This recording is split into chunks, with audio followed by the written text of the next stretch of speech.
Désespoir non, pessimisme oui. C'est vrai que quand on additionne tous les systèmes qu'on vient d'évoquer, dans quelques années, on sera réellement dans une société de surveillance.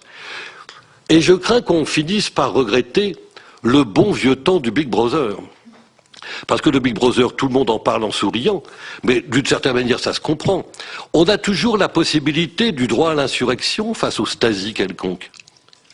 En revanche, comment on fait pour s'insurger contre des milliers et des milliers de puces invisibles qui se promèneront dans la nature? C'est ce qu'on appelle aujourd'hui les nanobrothers. Qu'est-ce qu'on fera contre les nanobrothers qui vont au fond se développer selon une espèce d'évolution cancéreuse dans tous les pores de la société? C'est ça le problème de fond aujourd'hui. Et ce que je raconte là, c'est pas de la fiction. Tous les ingénieurs que je vois me disent on le fera, dans moins de 10 ans ce sera fait.